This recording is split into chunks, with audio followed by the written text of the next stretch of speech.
ሰላም ጤና ይስጥልኝ ወደዚህ ቻናል ቤተሰቦች እንደምን ቆያችሁ እንደምን ሰነበታችሁ። እንግዲህ በምዕራፍ 1 የ2016 አጠቃላይ ጥያቄዎችን መስራት ችለናል።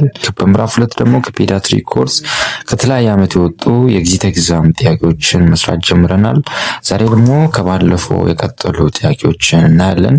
ለዚህ ቻናል አዲስ ከሆናችሁ ሰብስክራይብ በማድረግ እንግዲህ ቤተሰብ ይሆናችሁ እንደዚህ አዳዲስ የኤግዚት ኤግዛም ጥያቄዎች ሲለቀቅላችሁ ኖቲፊኬሽን እንዲደርሳችሁ ያድርጉ። ቀጥታ ወደ ጥያቄዎቹ Question number 16. A 2-year-old child was presented to emergency room with a complaint of sting before 1 hour. On assessment, the child had shallow breathing, generalized body swelling, grunting, and lethargic. Otherwise, the child had no history of chronic illness.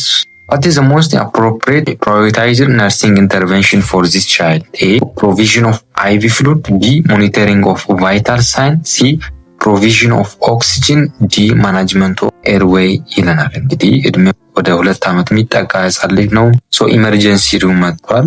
በንብ ንክሻ ነው የመጣው። ከአንድ ሰዓት በፊት ነው እንግዲህ የንብ ንክሻው የደረሰበት። አሰስመንት በምታረጉበት ጊዜ እንግዲህ ሻሎ የሆነ ብሪዚንግ አለው፣ ጀነራላይዝድ የሆነ ቦዲ ስዌሊንግ አለው፣ አንጂዮዲማ የምንለው አለው። በተጨማሪም እንግዲህ ግራንቲንግ አለው። ግራንቲንግ መኖሩ ምን ያሳየናል? ሪስፓይራቶሪ ዲስትረስ እንዳለ ይነግራል። ሌላኛው ሌታርጂ ነው፣ ዴንጀር ሳይን ነው። ዴንጀር ሳይን ከምንላቸው ውስጥ አንደኛው። ሌላኛው እንግዲህ ፓስት ምንም አይነት ክሮኒክ ኢልነስ የለውም። ጥያቄው የሚለን ምንድነው እንግዲህ ዘ ሞስት አፕሮፕሪየት የሆነ ነርሲንግ ኢንተርቬንሽን የሆነው የትኛው ነው ይለናል ለዚህ ህጻን ልጅ። አንተ እንግዲህ ፓውዝ አድርጋችሁ ለመመለስ ሞክሩ። ምርጫ ኤ ላይ ፕሮቪዥን ኦፍ አይቪ ፍሉድ። ፕሮቪዥን ኦፍ አይቪ ፍሉድ እንግዲህ ፕራዮሪታይዝ አይደለም፣ ምክንያቱም ምልክቶቹን በምታዩበት ጊዜ እንግዲህ አናፍላይቲክ ሾክ እንደሆነ ይነግራል። ኤርዌዩ ስዊል አድርጓል፣ ልጁ በስነ ስርዓት እየተነፈሰ አይደለም፣ ግራንቲንግ አለው፣ ሻሎ የሆነ ብሪዚንግ አለ። ስለዚህ ኤቢሲ ሩልን ማስታወስ ነው አይደለ? የመጀመሪያው ኤርዌይ ነው፣ ከዛ ብሪዚንግ፣ መጨረሻ ላይ ሰርኩሌሽን ነው። ፕሮቪዥን ኦፍ አይቪ ፍሉድ ማድረጋችን እንግዲህ እንደ ፈርስት ኢንተርቬንሽን አንወስደውም። ካንስል እናደርጋለን። ምርጫ ቢ ላይ ሞኒተሪንግ ኦፍ ቫይታል ሳይን ይለናል። ሞኒተሪንግ ኦፍ ቫይታል ሳይን ኢት ኢዝ ኖት አ ትሪትመንት፣ ኢት ኢዝ አን አሰስመንት አይደለ? ላይፍ ሴቪንግ ኢንተርቬንሽን ካደረግን በኋላ አሰስ ማድረግ እንችላለን። እንደ ፕራዮሪታይዜሽን ቫይታል ሳይን ማንሳታችን እንግዲህ ተገቢ አይደለም፣ ካንስል እናደርጋለን። ምርጫ ሲ ላይ ፕሮቪዥን ኦፍ ኦክሲጅን። ይሄ እንግዲህ በጣም አስፈላጊ ነው ኦክሲጅን ፕሮቫይድ ማድረግ። ነገር ግን ኦክሲጅን ፕሮቫይድ የምናደርገው ኤርዌዩ ምን ሲሆን ነው? ዌል ሲሆን ነው። አሁን ችግሩ ምንድነው? ኤርዌዩ ክሊር አይደለም፣ ስዌሊንግ አለ፣ ሻሎ ብሪዚንግ አለ፣ ግራንቲንግ አለ። ልጁ ያሳየ ያለው እንግዲህ በጣም ሲቨር ሆነ ሬስፓይራቶሪ ዲስትረስ ውስጥ ነው። ስለዚህ ኦክሲጅን ብንሰጥ ራሱ ወደ ላንግ ገብቶ የተፈለገውን ፈንክሽን ማድረግ አይችልም። ስለዚህ ኦክሲጅን እንግዲህ ኤርዌዩን ሴኪዩር ካደረግን ወይንም ኤርዌዩን ማኔጅ ካደረግን ኋላ ኦክሲጅን ፕሮቫይድ እናደርጋለን። እንደ ፕራዮሪታይዝ ኢንተርቬንሽን እንግዲህ ፕሮቫይድ ማድረግ ኦክሲጅን ተገቢ አይደለም፣ ካንስል እናደርጋለን። ምርጫ ዲ ላይ ያለው እንግዲህ መልሳችን ማኔጅመንት ኦፍ ኤርዌይ የሚለው እንግዲህ መልሳችን ነው። ምክንያቱም ህፃኑ ልጅ ያሳየ ያለው እንግዲህ ሲቨር የሆነ ላክሲስ ሾክ ነው ዊዝ ኦብስትራክሽን እንዳለን ይነግረናል። ምክንያቱም እነዚህ ስዌሊንግ አለው፣ ግራንቲንግ አለ፣ ሻሎ ብሪዚንግ አለ። በተጨማሪም እንግዲህ ሌታርጂክ ነው። ይህም ሌታርጂክ እንግዲህ ሌት ዴንጀር ሳይን ከምንላቸው ውስጥ አንደኛው ነው። ስለዚህ ፕራዮሪቲ ነርሲንግ ኢንተርቬንሽን እንግዲህ ኢሚዲየትሊ ኤርዌይን ማኔጅ ማድረግ ነው። ኤቢሲ ሩሉን መከተል ነው ኢመርጀንሲ ኬር ላይ ማለት ነው። ስለዚህ መልሳችን ምርጫ ዲ ላይ ያለው ይሆናል ማለት ነው። Question number 17. A 3-week-old infant presented to hospital with a complaint of diarrhea of 1 week duration. Upon assessment for hydration status, skin pinch goes back slowly and the infant moves only when stimulated. The infant also has restlessness, bloody stool, and poor sucking. Based on the results, the nurse classified the infant problems as dysentery using an IMNSI protocol. What was the most likely finding to confirm this classification? A. Blood in the stool. B. Decreased skin rigidity. C. Reduced fluid intake. D.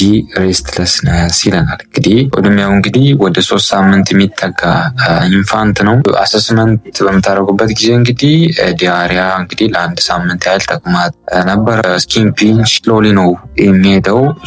ስሎሊ በሚሆንበት ጊዜ ሳሙስ እንከተዋለን። ቬሪ ስሎሊ ሲሆን ደግሞ ሲቨር ዲሃይድሬሽን ውስጥ እንከተዋለን። ሶ የኛ እያሳየን ያለው ሳም ዲሃይድሬሽን ነው። ሌላኛው እንግዲህ ሙቭ የሚያደርገው ወይንም የሚንቀሳቀሰው ሳምቲንግ ስቲሙሌት ይፈልጋል። ሌላኛው ስቱል ውስጥ እንግዲህ ብሌድ አለ፣ ደም መሰል ሰገራ አለ። ሶ ሌላኛው ሬስትለስነስ አለ። በተጨማሪም እንግዲህ ፊዲንግ ላይ ችግር አለ፣ ፑር የሆነ ሳኪንግ አለው። ሶ ይሄን ተንተርሳ እንግዲህ ነርሷ ምን ብላ ክላሲፋይ አድርጋለች? አይኤምኤንኤስአይ ፕሮቶኮልን በመጠቀም እንግዲህ ዲሰንተሪ ብላ እንግዲህ ክላሲፋይ አድርጋለች። ሶ ጥያቄው የሚለን ምንድነው? ይሄን ክላሲፋይ እንድታደርግ ኮንፊርም የሚያደርግላት ወይንም ዲሰንተሪ ነው እንድትል የረዳት የትኛው ምልክት ነው ይለናል። እንግዲህ እናንተ ፓውዝ አድርጋችሁ ለመለስ ሞክሩ።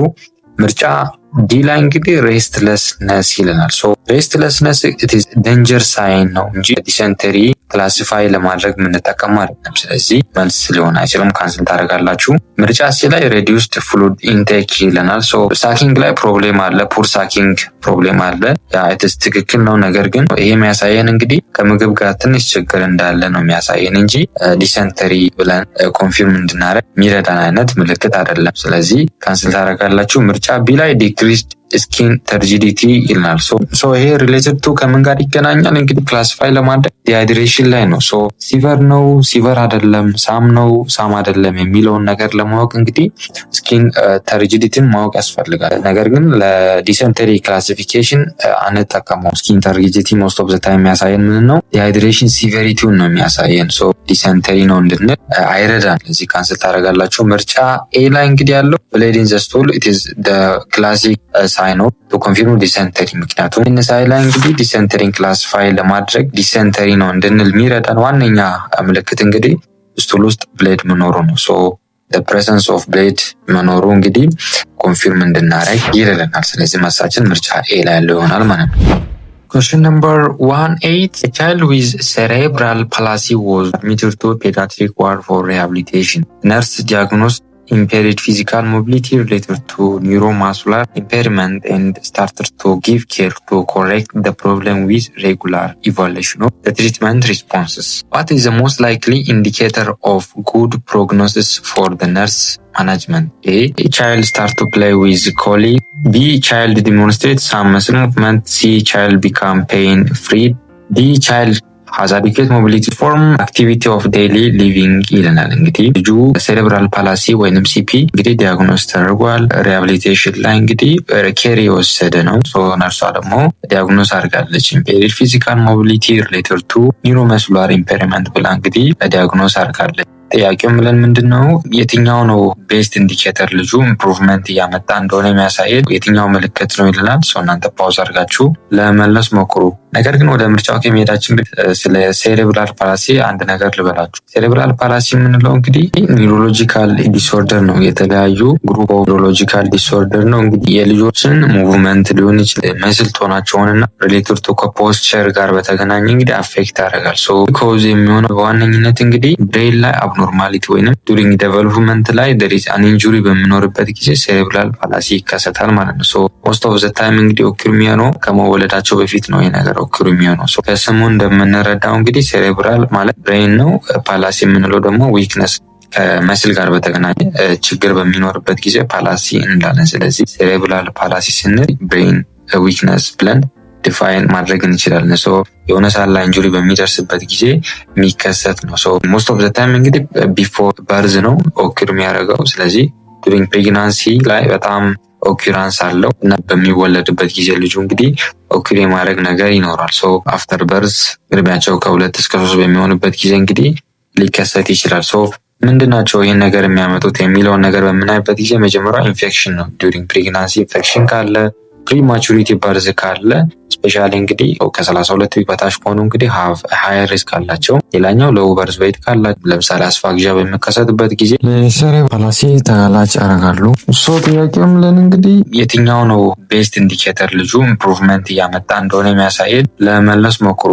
ሶ ቾይስ ኤ ላይ እንግዲህ ቻይልድ ስታርት ቱ ፕሌይ ዊዝ ኮሊግስ ይለናል። ሶ ይሄ እንግዲህ የሚያሳይ ጉድ የሆነ ሶሻል ሳይኖች እንዳሉት ነው የሚያሳየን እንጂ ሞቢሊቲውን ሜዥር የሚያደርግልን አይደለም። ሶ ሞቢሊቲው ኢምፕሩቭ እያደረገ እንደሆነ የሚያሳየን አይደለም። ስለዚህ ካንስል ታደርጋላችሁ። ምርጫ ቢ ላይ ቻይልድ ዴሞንስትሬትስ ሳም መስል ሙቭመንት። ሳም መስል ሙቭመንቶችን ዲሞንስትሬት ማድረግ መጀመሩ እንግዲህ ኤርሊ ፕሮግኖሲስ ምንለው ነው ወይንም መጀመሪያ ላይ የሚያሳየን አይነት ምልክት ነው። ነገር ግን ሎንግ ተርም ኢንዲኬተር አይደለም። ምክንያቱም ሙቭመንት ብቻ ማድረጉ እንግዲህ ከፋንክሽናል ኢምፕሩቭመንት ጋር ይለያል። ፋንክሽናል ኢምፕሩቭመንት ሪሌትድ ቱ አዘር ቲንግ ሙቭመንት አለውን ብቻውን እንግዲህ ቻይልዱ ጉድ የሆነ ፕሮግኖሲስ አለ እንድንል አያደርገንም። ኢት ኢዝ ኤርሊ ሳይን። ስለዚህ ካንስል ታደርጋላችሁ። ምርጫ ሲ ላይ ቻይልድ ቢካም ፔን ፍሪ። ፔን ፍሪ መሆኑ በጣም አሪፍ ነገር ነው። ነገር ግን ፔን ፍሪ መሆኑ እንግዲህ ኢምፕሩቭድ ሞቢሊቲው አሪፍ ነው የሚለውን ነገር አይነግረንም። ስለዚህ ካንስል ታደርጋላችሁ። መልሳችን እንግዲህ ምርጫ ዲ ያለው ቻይልድ ሃዝ አዲኩዌት ሞቢሊቲ ቱ ፐርፎርም አክቲቪቲስ ኦፍ ዴይሊ ሊቪንግ የሚለው እንግዲህ መልሳችን ይሆናል። ኤዲኤልኤስ ውስጥ የሚካተቱት እንግዲህ አንደኛ ፊዲንግ አመጋገብ ጋር በተገናኘ ልብስ ራሱ የሚለብስ ከሆነ በተጨማሪም እንግዲህ ወክ የሚያደርግ ከሆነ ቶይለት በስነ ስርዓት የሚጠቀም አይነት ከሆነ እንግዲህ እነዚህ ምልክቶች ምን ያሳዩናል? እንግዲህ ስትሬንግዝ እንዳለ ወይንም ኢምፕሩቭመንቱ ሃይ አሪፍ እንደሆነ የሚያሳይ ነው። ሌላኛው እንግዲህ ኮኦርዲኔሽን ነው። ሴሬብራል ፓላሲ በሚኖርበት ጊዜ ኮኦርዲኔሽን ይከብዳቸዋል። የዕለት ተዕለት እንቅስቃሴ በሚያደርጉበት ጊዜ ኮኦርዲኔሽን አለ። ይህ እንግዲህ አሪፍ የሆነ ፕሮግኖሲስ እንዳለ ይነግረናል። ሌላኛው እንግዲህ ፋንክሽናል ኢንዲፔንደንስ ናቸው። ወክ በሚያደርጉበት ጊዜ ዲፔንደንት አይሆኑም። ስለዚህ ይሄ ምን ያሳየናል? ቤተር የሆነ ፈንክሽን እንዳለ ያሳየናል። እነዚህን ነገሮች አንድ ላይ ጠቅልሎ የሚይዝልን የትኛው ነው ማለት ነው? ኤዲኤልኤስ ወይንም አክቲቪቲስ ኦፍ ዴይሊ ሊቪንግ የሚለው ነው። ስለዚህ ምርጫ ዲ ላይ ያለው እንግዲህ ቻይልድ ሃዝ አዲኩዌት ሞቢሊቲ ቱ ፐርፎርም ኤዲኤልኤስ የሚለው እንግዲህ መልሳችን ይሆናል ማለት ነው። Question number 19. A 3-year-old child with severe acute malnutrition was admitted to the stabilization center and put on F75 therapeutic food via NG tube and appropriate antibiotics. The child had failed appetite test and bilaterally pitting edema at admission. However, after 7 days, the NG tube was removed because the child was able to take F75 orally. A nurse planned to transfer the child to the transition phase after 1 week of admission. What could be the most likely patient condition to transfer her to transition phase? A. No medical problems. B. Edema start to subside. C. Weight gain of 10 gram per kg per day. D. The child finish all F75 meal easily. እድሜው 3 የሆነ ህጻን ልጅ እንግዲህ በሲቨር አኪዩት ማልኒትሪሽን ወይንም በሳም እንግዲህ አድሚት ሆኖ ስታቢላይዜሽን ሰንተር ላይ ነው። ዱሪንግ አድሚሽን ላይ እንግዲህ አድሚት ከመደረጉ በፊት እንግዲህ አፕታይት ቴስቱን ፌል አድርጓል። በተጨማሪም እንግዲህ ባይላተራሊ ፒቲንግ ኢደማ አለ። ሌላኛው F75 እንግዲህ ጀምሯል። F75 የትኛው ፌዝ ላይ ነው የሚሰጠው? እንግዲህ ስታቢላይዜሽን ፌዝ ላይ ነው አይደለ?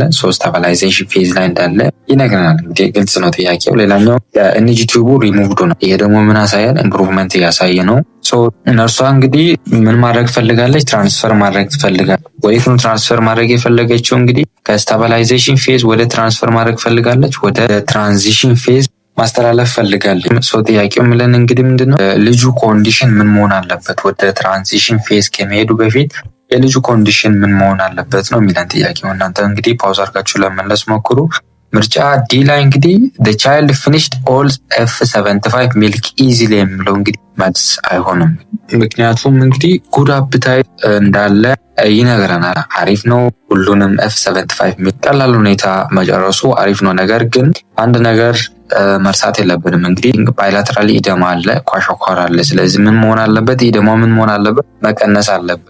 ወደ ትራንዚሽን ፌዝ ከመግባቱ በፊት የግድ ምን መቀነስ አለበት? ኢደማተሱ መቀነስ አለበት። ምንም አይል እንኳን ጉድ አፕታይት ቢኖረውም የግድ ኢደማው መቀነስ አለበት ወደ ትራንዚሽን ፌዝ ከመግባቱ በፊት። ስለዚህ ካንስል ታደርጋላችሁ። ምርጫ ሲ ላይ ዌይት ጌን ኦፍ 10 ግራም ፔር ኬጂ ፔር ዴይ ይለናል። ይሄ እንግዲህ ለዲስቻርጅ ክራይቴሪያ ነው የምንጠቀመው፣ ለትራንዚሽን ላይ አንጠቀም። ዲስቻርጅ ክራይቴሪያ ነው። ስለዚህ ካንስል ታደርጋላችሁ። ኢደማ ስታርት ቱ ሳብሳይድ የሚለው እንግዲህ መልሳችን ይሆናል ማለት ነው።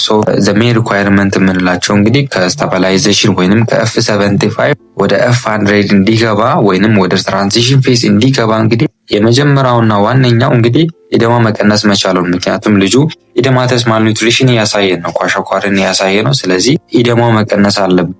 ስለዚህ ይሄ ሬዲዩስ ከሆነ ደግሞ ሜታቦሊኩ እንግዲህ ስታቢላይዝ ይሆናል፣ አይቸገርም ማለት ነው። F100 ቢጀምር ሜታቦላይዝ ለማድረግ አይቸገርም። ስለዚህ መጀመሪያው ምን መሆን አለበት? ኢደማውን መቀነስ አለበት። ከስታቢላይዜሽን ወደ ትራንዚሽን ፌዝ ከመግባቱ በፊት በዋነኝነት እንግዲህ ኢደማው መቀነስ አለበት ማለት ነው። ስለዚህ መልሳችን ምርጫ ቢ ይሆናል። ምርጫ ኤ ላይ ኖ ሜዲካል ፕሮብሌም ይለናል። ሜዲካል ፕሮብሌም የለውም። ስለዚህ ወደ ትራንዚሽን ፌዝ መግባት አለበት ብለን እንግዲህ ዲሳይድ አናደርግም። ስለዚህ ይሄ መልስ ሊሆን አይችልም፣ ካንስል ታደርጋላችሁ። ስለዚህ መልሳችን ምርጫ ቢ ላይ ያለው ይሆናል ማለት ነው።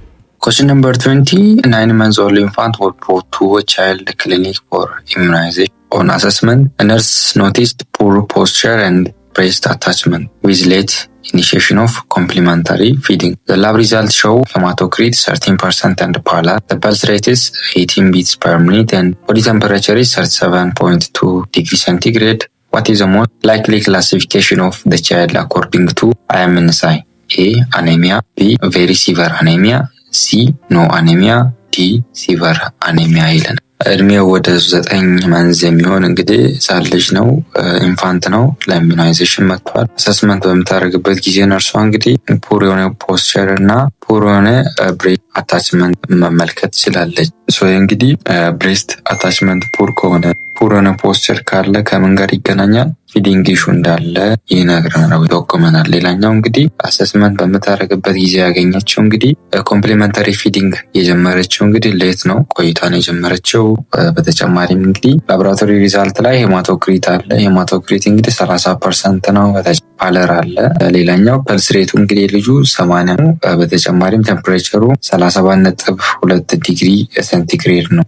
ጥያቄም ላይ እንግዲህ አይምንሳይ ኢንዲፔንደንት በመሆን ሞስት ክላሲፋይ የምታደርጉት የትኛው ነው ይላል። እናንተ ፓውዝ አድርጋችሁ ለመመለስ ሞክሩ። መልሳችን እንግዲህ ምርጫ ኤ ላይ ያለው አኔሚያ የሚለው እንግዲህ መልስ ይሆናል። ምክንያቱም አይምንሳይ ላይ እንግዲህ ኖ አኔሚያ እና ሲቨር አኔሚያ የምንለው ቤዝድ ኦን ሄማቶክሪት ነምበር እና ክሊኒካል ማኒፌስቴሽኖች ነው የመጀመሪያው እንግዲህ። ስለዚህ አኔሚያ የለም የምንለው እንግዲህ ሄማቶክሪት ለበላቸው 33 እና ከ33 በላይ በሚሆንበት ጊዜ ምንም አይነት አኔሚያ የለም ብለን ፋይናላይዝ ወይንም ክላሲፋይ እናደርጋለን። ማይልድ ወይንም ሞዴሬት አኔሚያ ነው የምንለው እንግዲህ ሄማቶክሪት ፐርሰንታቸው ከ21 እስከ 32% መካከል በሚሆንበት ጊዜ ማይልድ ወይንም ሞዴሬት አኔሚያ እንላለን። ሲቨር አኔሚያ የምንለው እንግዲህ ሄማቶክሪት ለበላቸው 20 እና ከዛ በታች ከሆነ ሲቨር አኔሚያ እንላለን። ወይንም ይሄ ከሌለ እንግዲህ ክሊኒካል ሳይኖች አሉ። ለምሳሌ ፓለር መሆን፣ ሌታርጂ መኖርና ታካካርዲያ መኖርና ሬስፓይራቶሪ ዲስትረስ ካለ ሲቨር አኔሚያ ብለን ክላሲፋይ እናደርጋለን። ሶይኛ ኬዝ ላይ እንግዲህ ሄማቶክሪቱ 30 ነው። 30 ደግሞ ብለን ክላሲፋይ እንድናደርግ ያደርገናል። ማይልድ ወይንም ሞዴሬት አኔሚያ እንድንል ይረዳናል። ምክንያቱም ሞዴሬት አኔሚያ ከስንት እስከ ስንት ነው ብያለሁ? ከ21 እስከ 32% ነው። ፓለር መኖሩ ደግሞ ክሊኒካል አኔሚያን ኮንፊርም እንድናደርግ ይረዳናል ማለት ነው። ስለዚህ መልሳችን ምርጫ ኤ ይሆናል። ምርጫ ቢ ላይ ቬሪ ሲቨር አኔሚያ ይለናል። ቬሪ ሲቨር አኔሚያ ቅድም እንዳልኩኝ እንግዲህ ሄማቶክሪት ለበላቸው ከ20 እና ከ20 በታች በሚሆንበት ጊዜ ቬሪ ሲቨር አኔሚያ እንላለን። ሄማቶክሪት ለበላቸው ከ20 በታች ወይንም ከ15 በታች ሆኖ በተጨማሪም እንግዲህ ክሊኒካል ሳይኖች ካሉ እነዚህ ከካርዲያ ካለ ከ160 በላይ በሚሆንበት ጊዜ ፐልስ ሬታቸው ሌታርጂክ ካለ፣ ፓለር ካለ፣ ሬስፓይራቶሪ ዲስትረስ ካለ እነዚህ ኮምባይን ሆኖ የሚመጡ አይነት ከሆነ ቬሪ ሲቨር አኔሚያ እንላለን። የኛ ኬዝ ላይ ደግሞ ይሄ ተንጸባረቀ አይደለም፣ ካንስል ታደርጋላችሁ። ምርጫ ሲ ላይ ኖ አኔሚያ እንልም። ምክንያቱም ሄማቶክሪቱም ከ33 በታች ነው። ስለዚህ 33 በታች ያለ ኖ አኔሚያ ብለን ክላሲፋይ እናደርግም፣ ካንስል እናደርጋለን። ምርጫ ዲ ላይ ሲቨር አኔሚያ ይለናል። ሲቨር አኔሚያ የምንለው ሄማቶክሪት ለበላ ከ20 እና ከ20 በታች በሚሆንበት ጊዜ ሲቨር አኔሚያ እንላለን። ወይንም ይሄ ከሌለ እንግዲህ ቬሪ የሆነ ሲቨር ክሊኒካል ሳይኖች 1 እና 2 ካሉ እንግዲህ ሲቨር አኔሚያ እንላለን ማለት ነው። የኛ ኬዝ ላይ እንግዲህ ሄማቶክሪት ለበሉ 30% ነው። ሲቨር አይደለም፣ ነገር ግን አኔሚያ እንዳለ የሚያሳየን ነው ማለት ነው። ስለዚህ የኛ መልስ ምርጫ ኤ ላይ ያለው አኔሚያ የሚለው ይሆናል ማለት ነው።